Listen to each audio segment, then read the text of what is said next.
You're now diving into the fish tank. Sitting down with Seth Living, OJ, Juice Man, Welcome back to the Fish Tank right here on the Miami Dolphins Podcast Network. Seth Levitt with my main man, OJ McDuffie. Juice, you looking relaxed today, man. How are you feeling over there? What's up, Big Seth? You know, I'm doing pretty good, man. You know, I mean, anytime I can talk Dolphins with some former great Dolphin players, man, I'm in a great mood. You know that. Yeah, absolutely. It looks like you took the show on the road, which we love. The Fish Tank never stops, no matter who's traveling. DJ Priest, you feeling okay? I'm feeling good. Not as good as OJ's 29-year-old looking ass right now, but no, man, okay. We get older and older every friggin' episode, and Juice is somehow going in the other direction. I'm in St. Augustine, Todd, so I had to found the youth, man. Absolutely. I love it. I love it. Shaved head always helps with age. It hasn't helped me. I know. It hasn't helped me. Well, listen, you just heard the voice. If you're not watching this thing, you're only listening to it. Juice, we've had some big names dive in the tank. We've had some monstrous names, but I think the largest human being who ever created quite a splash here in the tank is joining us right now. 6'8", 317 pounds at some point in his life. I don't know. He might have leaned up a little bit now. But Todd Wade, welcome to the tank, man. Hey, thanks for having me. It's always great to have Big Todd, man. You know, he's such a gentle giant, but man, is he like one of those tough ass dudes, man. You just don't want to mess with, man. You look at him, man, and you know you think about saying something maybe silly, and you're just like, you know what? I love my life, so I'm just gonna leave this guy alone. Let's think twice about this. Yeah, you damn right you do. One of my first real good conversations with OJ was actually at the Elbow Room my rookie year before minicamp started. Sounds about right. Home base right there. Home base, Todd. You know how that is. Yeah, that wasn't too far from my spot. You know, one thing I do remember about Todd, especially in his first year, man, is that he wasn't afraid to mix it up, man. You know, it seemed like him and JT got into it like every single practice. You know, daily, yeah, for sure. You know what? From what I understand, they continued after funny JT. around me about that stuff. I don't What I understand is it continued. You know, I don't think you and JT are done with your practice beef. Is that true? That's on him. I went to my wife and I went to his Hall of Fame induction speech. That was my piece. I was like, I don't.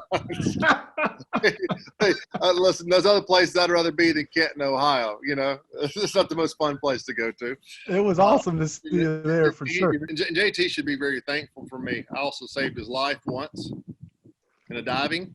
We were diving. He didn't tell you that. Yeah, we were spearfishing.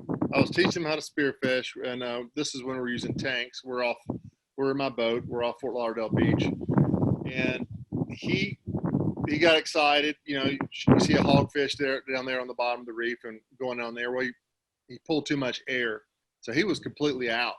Oh, wow. So he had just enough to breathe to get up. I mean, we weren't just extremely deep or anything like that, but I had to hold on to him. So we get to the top. His BC, you know, the inflated air to keep him bobbing on top of the water was completely empty. So he had all that weight in his tank, just kind of pulled him down. So I had to hold on to him, and we had to wait for the boat to get there. And my younger brother and another buddy of mine, Richie King, they had drifted off. They were, I don't know, it seemed like 100 yards away. They're probably 50 yards away, but we're like, hey, come back. It took them forever to see us. And I'm sitting there holding on to JT. JT was panicking a little bit. And I just want to point that out. That also saved his life. Right. I think it's a fair thing to point out. Yeah. You know, just for a team that is known for the water, right? The Dolphins. Here we are, the fish tank. We've had more near drowning stories in the tank here than anything else. But I want to get back. So I did call JT last night. He did not bring up the fact that you saved his life, so I need to call him back.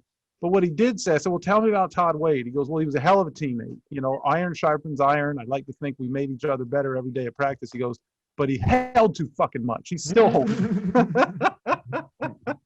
So what was going on over there? I maybe a little bit here and there in practice. During games, actually didn't hold enough.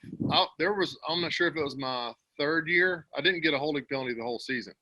That tells you something. Hindsight, I'd rather hold somebody than giving up a sack.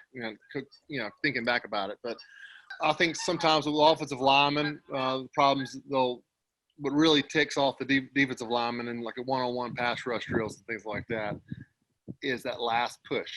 They hate it. They hate it because you know they're not going to let up, but then the last second you kind of give that last just to kind of show that you won. It's not just a push in the chest or anything like that because you're already locked up somewhat, but you're trying to get in front of them at the last second because you look a little better on film. They hate that, and that caused a lot of problems. And I'll never forget talking about a big scrap.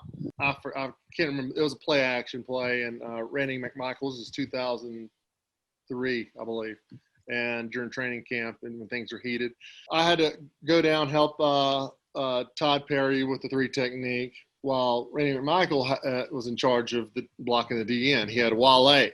Wale was running up the field. Well, I'm supposed to just secure that 3 technique to help him. Then I released to go help the tight end. So while I had beat Randy, tight ends aren't supposed to just pass block all day, right?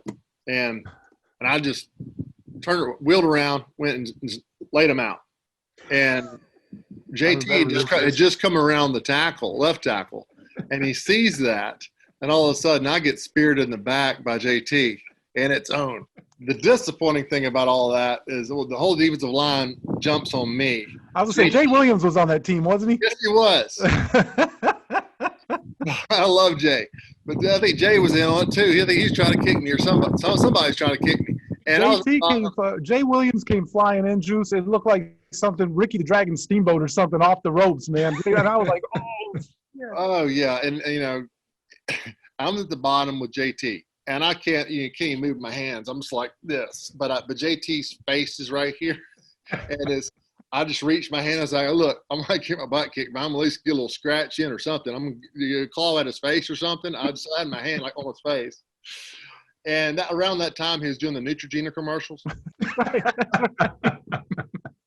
And sure enough, I did get a little something in on him, and I was trying. I think I was trying to hit him or something, but we're at the bottom, and I was really everybody was heated, and the offensive linemen, I don't think they really jumped in. I love the guys, but they're kind of grazing. They're grazing, watching all this take place, and kind of shocked.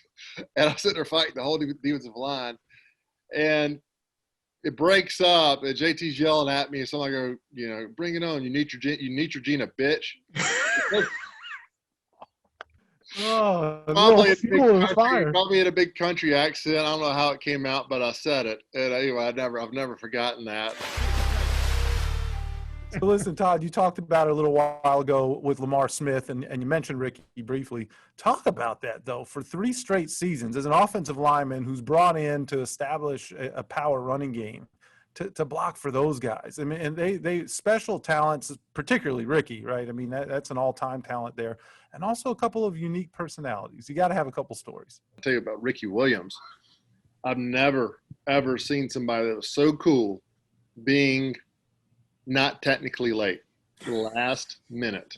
He's the last guy to always walk in the team meeting room. I mean, at the last second, and the coaches really couldn't say anything. And I think if they would have gone with the Tom Coughlin rule 5 minutes before, he had been there 5 minutes before at the last second. Right on time. He was like that in the huddle too. He would, if I had my helmet off or something like that, or if the chin strap busted off, I'd be freaking out trying to put things on as fast as I could for the next play. He would calmly be. This is when you could have your helmet off on the field. They changed that probably a couple years later, and he was just kind of, we're in the huddle and Jay'd be calling the play. He'd be just messing with his helmet, kind of looking at it, just putting the, snapping it, putting one snap on. But you can watch him if you go back and look, like at the end zone cut up view, you see him right before the play. He'd snap, snap, and then snap, go. Just take his time. Like last second. And then rip 40 yards off, right? Yeah.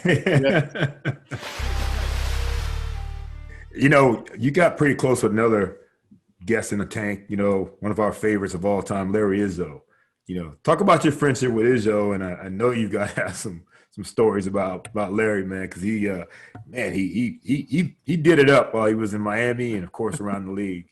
Yeah, Larry's one of the veterans that I got to know early on, and he actually when I mentioned I lived off Las Olas on Hendricks Isle, Larry is the one that mentioned that it's kind of a new construction condo building, like a 4-story building, 2 condos on each floor.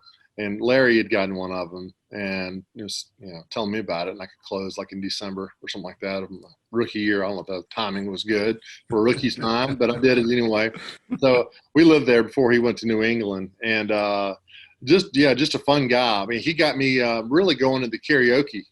I didn't view it that they didn't have that when I was in college, and it had, but the AL Falcon Pub, incredible. Yes. Yeah, I love it. Is that bar still open? Oh yeah. Yep. Still there. They built a Yeah. little outdoor patio, I think. I like some. I mean, it's kind of dark in there. They could have used a little bit more lighting. A lot more lighting. Kind of wake up some of the alcoholics, maybe. it definitely had that look to it, but it was fun. You go in there, and Larry and we would go in there, and it could be whether it's after practice or on the day off, and they'd be showing they showed Marino, probably you, OJ, but it showed people that they'd filmed it, and they keep rolling it, kind of promoting their karaoke on the back screen. And you see all these good times, these old Dolphins players play, doing it. They've been keeping tabs on everybody for 5-10 years, it seemed like.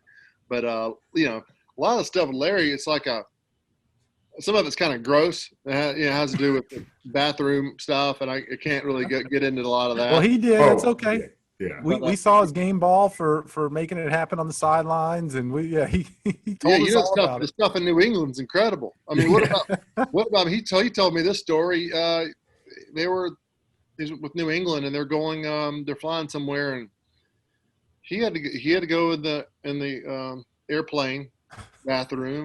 Boy. And he took off all of his clothes.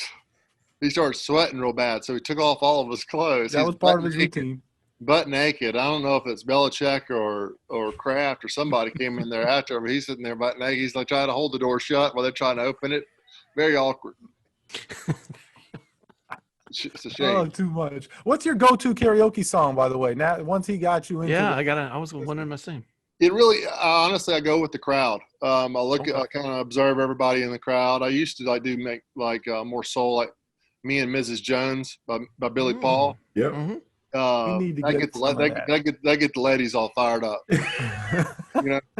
We got a thing. Yeah. But it's all about the act. Like if you take yourself too seriously, you're not cool. Right. There's nothing worse than going there and seeing somebody doing Kenny Chesney or something like that, taking themselves seriously. Semi-professional, right? Yeah, there's got to be a level of humor to it that you're not quite taking. You're trying to impersonate the person, but also there's got to be a level of humor to it, or you kind of kill the coolness of karaoke. Right. Well, I hope they're still running those videos, Juice, so we can go see. I want to go get it. We're going to get a copy of that for sure. Wade's film. We got to go. They really do. It's just kind of those revolving videos that shows the old players and stuff on that back screen. I don't know if they still have that or not, but that was We got to do some research. it's good history.